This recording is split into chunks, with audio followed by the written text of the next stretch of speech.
Okay, good morning, everybody. Sorry, I recorded this yesterday and I forgot to post it. So I will go ahead and re-record it and I will post it this time, I promise. All right, chapter 2 of Jake Drake's Know It All, the big news. When something big was going to happen at school, the kids are always the last to know. First, the principal and the teachers and the other grown-ups get everything figured out. Then they tell me and my friends about it, which doesn't seem very fair, but that's how it happens. So, one Tuesday morning before Christmas vacation, there was an assembly for the kids in third grade, fourth grade, and fifth grade. I sat up front with all the other third graders. The principal looked huge. Mrs. Carp is always tall, but standing up on the stage that morning in a green dress, she looked like a giant piece of celery. There was someone else on the stage. It was this man I had never seen before. He was wearing a yellow sport coat and a purple tie with green polka dots. It was the first time I'd ever seen a yellow sport coat or a purple tie with green polka dots. I thought maybe he worked for the circus. He sat on a folding chair and he had a wide roll of paper lying across his lap. It was noisy in the auditorium when Mrs. Carp held up two fingers and leaned towards the microphone. Mrs. Carp should not be allowed to have a microphone. She doesn't need one. Every kid in the school knows how loud she can yell. When Mrs. Carp yells, it feels like the tiles are going to peel off the floor and start flying around. No one wanted to hear Mrs. Carp yell, and especially not into a microphone. It got quiet in about 1 second.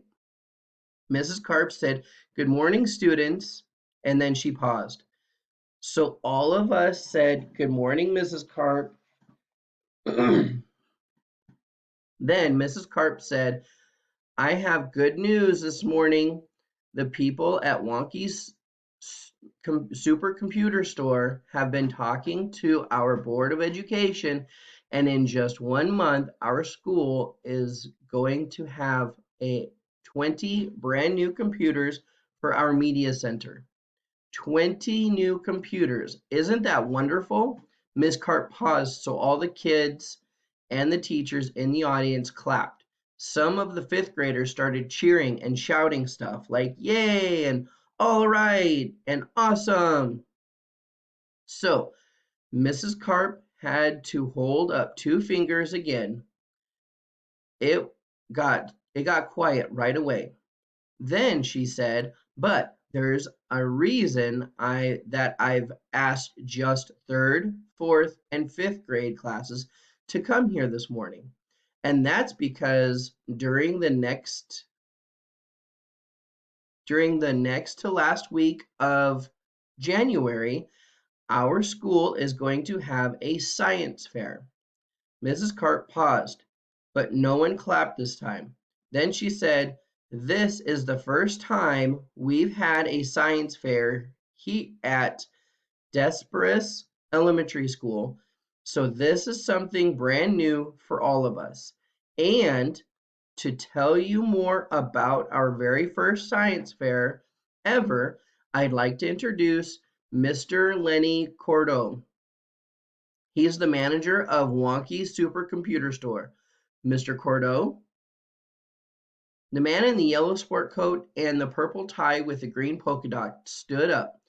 He forgot he had a rolled piece of paper on his lap. It dropped onto the floor and rolled off the front of the stage. A lot of kids started laughing. Then Mrs. Carp moved towards the microphone and the laughter stopped. Mrs. Snavin got up from her chair in the front row, picked up the wide roll of paper, and handed it back to the man. Mr. Lenny Cordeaux was a lot shorter than Mrs. Carp, so he had to pull the microphone down. Then he said, "Thank you, Mrs. Carp. I am so glad to be here." That's what Mr. Cordeaux said, but he didn't look that way. There was sweat all over his forehead, and the roll of paper in his hands was shaking. I guess we looked scary, so he talked fast to get it over with.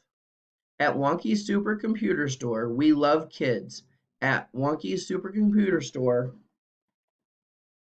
we think it's never too early to get excited about science and computers and the future.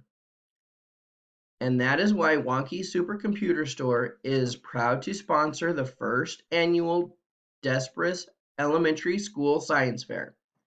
And that's when Mr. Cordeaux held up the wide piece of paper and let it unroll.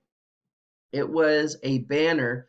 It said Wonky's first annual elementary school science fair. The biggest word on the banner was Wonky's. And the whole banner was upside down. There was a little laughter, but it stopped because Mr. Cordeaux kept talking. He wasn't scared anymore. Now he sounded like a guy selling cars on TV. In the real world, the world where all of you will live and learn and work in the future, people get rewards for doing good work. And that is why Wonky Supercomputer Store is offering a grand prize for the best science fair project in third grade, fourth, and grade 5. When you say those two words, grand prize, kids pay attention. It got so quiet,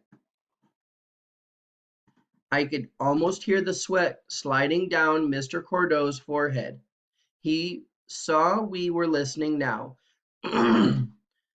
so he took his time. That's right. There will be 3 grand prizes for the first annual Wonky Science Fair. And do you want to know what each grand prize will be? With one giant voice, every kid in the auditorium shouted, "Yes!" So, Mr. Cordeaux leaned closer to the microphone and shouted back, "Then I'm going to tell you. The grand prize for the best science fair project in grade 3, grade 4, and grade 5 will be a brand new hyper cross-functional Bluntnum 12 computer system." I can't believe it.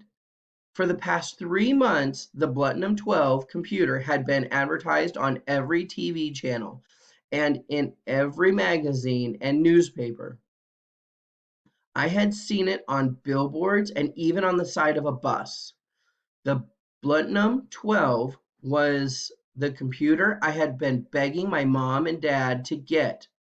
It was the fastest computer with the coolest games and the best connections.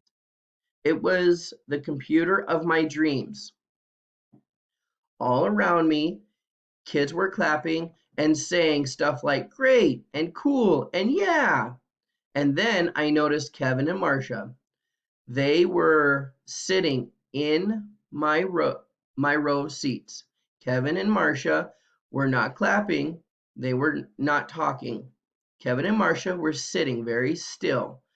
They were thinking. They were already planning how to win that Bluntnum 12 computer, my computer. And when Mrs. Carp quieted everyone down, I kept looking around. I could see that other kids were doing the same thing. Kids were starting to think and plan. Mrs. Carp said some stuff, but I don't know. I didn't listen.